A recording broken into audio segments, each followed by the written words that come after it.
خيرت كل يوم مش عارفه تعملي غدا ايه النهارده. انا النهارده جايه اعملك طاجن عظمه قوي، وكمان مكوناته بسيطه وكل الناس بتحبه.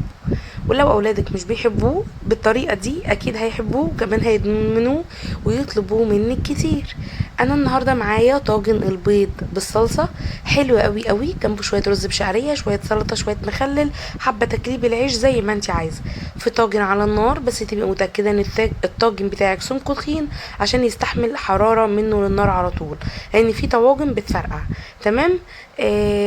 هحط معلقه سمنه ومعلقه زيت، وهنزل عليها ببصلايه متقطعه مكعبات. هدبلها يا دوب بس تدبل مش تصفر. انا مش عايزه احس كده بتسبيكه جامده او تجيب لي حرقان على صدري في الحر ده. انا عايزاها يا دوب تدبل حاجه بسيطه علشان اخد طعم مميز للصلصه بتاعتي.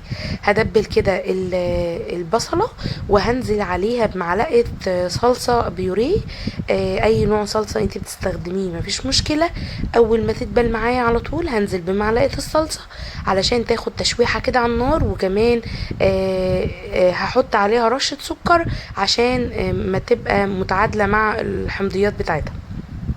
هقلب كده الصلصة بالبصلة يا دوب تشويحة بسيطة، وهنزل عليها بعصير الطماطم. طب بالنسبة للتوابل، ملح، فلفل، بابريكا، ورشة سكر. بس كده، مش بحط توابل كتير في الطاجن ده عشان احس بطعم الصلصة والبيض وما غيرش من طعم البيض خالص. اول ما الصلصة تتسبك معايا وتخش في التسبيكة قبل ما تتقل هسقط فيها البيض، لكن لو تقلت البيض هينشفها اكتر. فانا عايزاها تكون جوسي وفيها شويه صلصه حلوين كده، ناكل بيها الرز او نغمس بيها العيش. فاول ما تخش في التسبيكه على طول هقوم نازله عليها بالبيض، وادي التوابل: ملح، فلفل، رشه بسيطه سكر، وبابريكا. هقلبهم مع بعض واسيبهم لمده ربع ساعه. اول ما تتسبك معايا، ولكن مش هتتقل ولا تنشف، يا دوب تتسبك كده وتخش في السوا. ايوه الشكل ده كده تمام. هي لسه فيها شويه ميه كده، فهنخليها تكمل سواها وتكمل تسبيكتها لما ننزل البيض. هنزل بيضه بيضه، انا كان معايا 10 بيضات، وكميه البيض اللي انتوا عايزين تعملوها او متاحه عندكم اعملوها. هنزل بيضه بيضه، كل بيضه جنب التانية.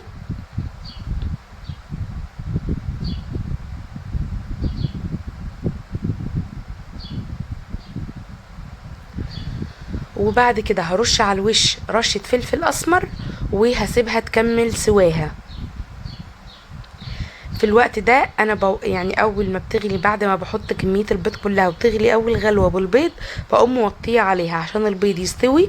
وعايزه اقول لكم ان ما بتاخدش وقت خالص، ربع ساعه بالظبط من بعد ما حطينا البيض بتكون مستويه تماما.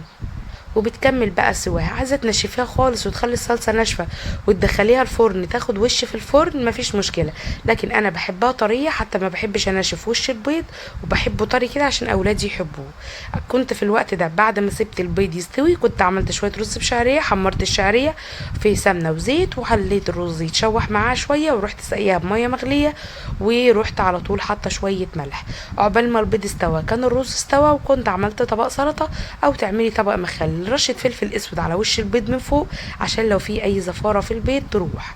وبعد كده بغطيه وربع ساعه بالظبط، وهنغرف الاكل مع بعض وتشوفوا شكل الاكل في النهايه عامل ازاي.